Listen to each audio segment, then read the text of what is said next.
Sir ਤੋਹਮ ਪ੍ਰਸਤੀ ਬਹੁਤ ਹੈਗੀ ਨਾ ਇਸ ਵੇਲੇ ਤੇ ਸਾਨੂੰ ਇੰਨਾ ਕੁ ਡਰਾ ਦਿੰਦੇ ਨੇ ਕਿ ਅਗਲਾ ਸਮਝਦਾ ਪਤਾ ਨਹੀਂ ਹੈ ਕਿੱਥੋਂ ਜਿਹੜਾ ਹੈਗਾ ਨਾ ਆਇਆ ਜੇ ਇਹਨੂੰ ਪਤਾ ਨਹੀਂ ਉੱਤੋਂ ਕਿਸੇ ਨੇ ਆਰਡਰ ਦਿੱਤੇ ਨੇ। ਤੇ ਸਾਡੇ ਇੱਥੇ ਜਿਹੜੇ ਹੈਗੇ ਨਾ ਮੋਸਟਲੀ ਜਿਹੜੇ ਹੈਗੇ ਨਾ ਉਹ ਬੰਦੇ ਉਹ ਆਪਣੇ ਅਬੌਜਦਾਦ ਨੂੰ ਹੀ ਫਾਲੋ ਕਰ ਰਹੇ ਨੇ, ਕਦੀ ਉਹਨਾਂ ਨੇ ਗੌਰ ਕਰਨ ਦੀ ਕੋਸ਼ਿਸ਼ ਹੀ ਨਹੀਂ ਕੀਤੀ।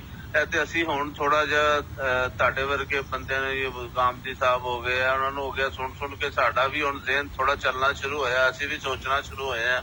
ਨਹੀਂ ਤੇ ਅਸੀਂ ਵੀ ਫਾਲੋਅਰ ਹੀ ਹੈਗੇ ਸੀ, ਜੋ ਸਾਡੇ ਵੱਡਿਆਂ ਨੇ ਫੌਜਦਾਰ ਨੇ ਕੀਤਾ ਉਸੇ ਤਰ੍ਹਾਂ ਅਸੀਂ ਕਰ ਰਹੇ ਹੁੰਦੇ ਤਾਂ ਜੀ। ਅੱਲਾ ਦੀ ਖਾਸ ਰਹਿਮਤ ਹੈ ਸੋਸ਼ਲ ਮੀਡੀਆ ਔਰ ਇਸ ਤਰ੍ਹਾਂ ਦੀਆਂ ਚੀਜ਼ਾਂ ਟੈਕਨੋਲੋਜੀ ਨਾ ਹੁਣ ਲੋਕਾਂ ਤੱਕ ਗੱਲ ਜਾ ਰਹੀ ਹੈ।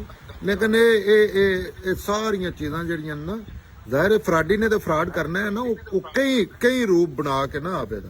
ਲੇਕਿਨ ਅਸਲਨ ਤੇ ਜਿਹੜਾ ਜਿਹਦੇ ਨਾਲ ਫਰਾਡ ਹੋ ਰਿਹਾ ਉਹਦਾ ਸੋਰਸ ਹੁੰਦਾ ਹੈ ਨਾ।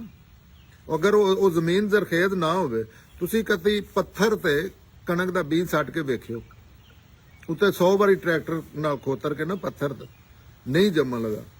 ਤੇ ਜ਼ਰਖੀਜ਼ ਜ਼ਮੀਨ ਤੇ ਜਿਹੜੇ ਫਰਾਡੀ ਨੇ ਉਹ ਤੇ ਹਰ ਕਿਸਮ ਦੇ ਫਰਾਡੀ, ਔਰ ਸਭ ਤੋਂ ਜ਼ਿਆਦਾ ਜਿਹੜਾ ਧੰਦਾ ਕਾਮਯਾਬ ਹੈ ਜਿਹਦੇ ਸਿਰਫ ਦੌਲਤ ਹੀ ਨਹੀਂ ਇੱਜ਼ਤ ਹੈ, ਦੁਨੀਆ ਦੀ ਹਰ ਚੀਜ਼ ਹੈ। ਤੁਹਾਡੇ ਗੱਲ ਤੇ ਬੰਦੇ ਜਾਨਾਂ ਦਿੰਦੇ ਨੇ, ਲੋਕਾਂ ਦੇ ਗਲੇ ਕੱਟਦੇ ਨੇ।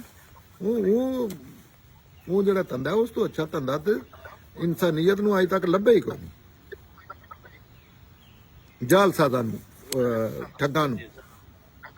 ਬੜੀ ਮਿਹਰਬਾਨੀ ਸਰ, ਬਹੁਤ ਸ਼ੁਕਰੀਆ। ਮੇਰਾ ਜ਼ਿਹਨ ਕਲੀਅਰ ਕਰ ਦਿੱਤਾ ਸਰ ਤੁਸੀਂ, ਬਹੁਤ ਸ਼ੁਕਰੀਆ। ਅੱਲਾ ਤੁਹਾਨੂੰ ਜਜ਼ਾਏ ਖੈਰ ਦੇਵੇ।